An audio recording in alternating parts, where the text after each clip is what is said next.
আরেকটা বিষয় জানতে চাচ্ছিলাম যে আপনি যেটা বলছিলেন যে কাঠবাদামের কথা এবং যদি থাইরয়েড ডিসঅর্ডার যদি থেকে থাকে এই সম্বন্ধে একটু জানতে চাচ্ছিলাম। এটা আসলে আমরা বলি যে প্রেগন্যান্সির শুরুর দিকে এবং গাইনোকোলজিস্টরা কিন্তু এই টেস্টটা করে থাকে একদম প্রেগন্যান্সির শুরুর দিকে, যে তার থাইরয়েড রিলেটেড কোনো প্রবলেম আছে কিনা, তার হাইপারটেনশন আছে কিনা, তার সিবিসি টেস্টটা করা হয় যেটা দিয়ে বোঝা যায় তার হিমোগ্লোবিন ঠিক আছে কিনা, আয়রন টেস্ট করতে বলে, সুগার বাড়তি আছে কিনা, সেই বেসিক কয়েকটা টেস্টের মাধ্যমে কিন্তু জানতে পারে। সো একজন প্রেগনেন্ট মায়ের প্রথমেই যদি সে জানতে পারে যে তার থাইরয়েড রিলেটেড প্রবলেম আছে, তখন তাকে কিছু কিছু খাবার দেখি যে তার মানে প্রেগন্যান্সির আগে থেকেই হয়তো বা তিনি থাইরয়েড রোগের অনেকের সমস্যায় আগে থেকেই থাকে, তখন তো আরো বেশি সচেতনভাবে তাকে কিছু নিয়মকানুন মেনে চলতে হবে, প্রপার টাইমে প্রপারলি তাকে মেডিসিন গ্রহণ করতে হবে এবং কিছু কিছু স্পেসিফিক খাবার আছে যেগুলো আমরা একটু অ্যাভয়েড করতে বলি।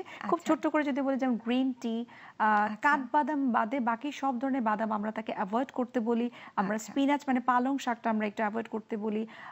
এছাড়া ফুলকপি, শাকের মধ্যে কি শুধু পালং শাক, অন্য পালং শাক ছাড়াও ফুলকপি, বাঁধাকপি, এটাকে আমরা বলি ক্রুসিফেরাস ভেজিটেবল। ফুলকপি শীতকালে যে সবজিগুলো সব থেকে বেশি পাওয়া যায়, এই সবজিগুলো আমরা আসলে থাইরয়েডের পেশেন্টদেরকে আমরা একটু কম খেতে বলি। এবং প্রেগনেন্সিতে বর্তমানে কিন্তু এখন এটা অনেক বেশি দেখা যাচ্ছে।